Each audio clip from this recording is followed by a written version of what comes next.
রাত 12টা বাজলেই মানুষের টাকায় কেনা ডাটা শেষ হয়ে যাচ্ছে। মানুষের টাকায় কেনা ডাটা কেটে নিয়ে এর মাধ্যমে বড় অঙ্কের আয় করছে টেলিকম সংস্থাগুলো। আনইউজড বা অব্যবহৃত ডাটা কেন কেটে নেওয়া হবে? তাহলে কি গ্রাহককে ঠকানো হচ্ছে না? সংসদে উত্থাপন করে জবাব চাইলেন সাংসদ রাঘব চাড্ডা। নিজের টাকায় কেনা ডাটা মেয়াদ উত্তীর্ণ হওয়ার আগে কেটে নেওয়ার আড়ালে কোটি কোটি টাকার মুনাফার অভিযোগ। গ্রাহকদের অব্যবহৃত ডাটা অন্য গ্রাহকের কাছে বিক্রি করে বেশ স্বাচ্ছন্দ্যে লুট চালাচ্ছে টেলিকম সংস্থাগুলো। দেশ জুড়ে মোবাইল ব্যবহারকারীদের মধ্যে ডাটা প্ল্যান নিয়ে নতুন করে ক্ষোভ তৈরি হয়েছে। চাঞ্চল্যকর অভিযোগ সামনে এনে কেন্দ্রকে চাপে ফেললেন রাঘব চাড্ডা। অব্যবহৃত ডাটা পরের দিনে যুক্ত করতে হবে। অতিরিক্ত বা অব্যবহৃত ডাটার মূল্য পরবর্তী রিচার্জে সমন্বয় করতে হবে। সংসদে প্রস্তাব রাঘব চাড্ডার।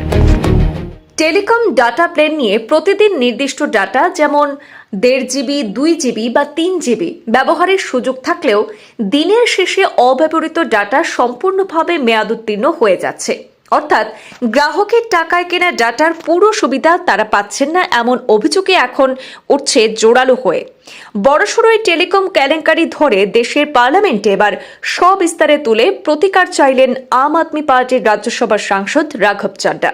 তিনি উল্লেখ করেন, বর্তমানে বেশিরভাগ টেলিকম সংস্থা ডেইলি ডাটা লিমিট ভিত্তিক রিচার্জ প্ল্যান অফার করেছে। উদাহরণস্বরূপ তিনি বলেন যে আপনি যদি 2 জিবি ডাটা কিনে থাকেন কিন্তু দিনে 1.5 জিবি ব্যবহার করেন, তাহলে বাকি যে অর্ধেক জিবি রাত 12টা বাজতেই অদৃশ্য হয়ে যায়।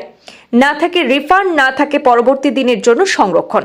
আর সেই নীতিকে প্রশ্নবিদ্ধ করে বিষয়টিতে সরকারের হস্তক্ষেপ করা উচিত বলে কেন্দ্রের নজরে আনলেন রাঘব চাড্ডা।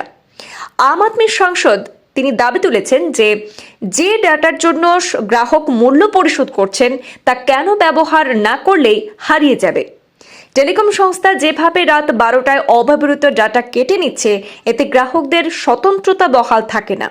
এই নিয়মকে মেনে নেওয়া মানে স্বাধীন দেশে বসবাস করেও ব্রিটিশি পলিসিকে মান্যতা দেওয়ার শামিল বলে অভিযোগ তুলে সাম্প্রতিক সময় পার্লামেন্টে ঝড় তুলেন রাঘব চাড্ডা। তিনি দাবি তুলেন যে অব্যবহৃত ডাটা পরের দিনে যুক্ত করতে হবে। অতিরিক্ত বা অব্যবহৃত ডাটার মূল্য পরবর্তী রিচার্জে সমন্বয় করতে হবে বলেও প্রস্তাব পেশ করেন সংসদে রাঘব চাড্ডা।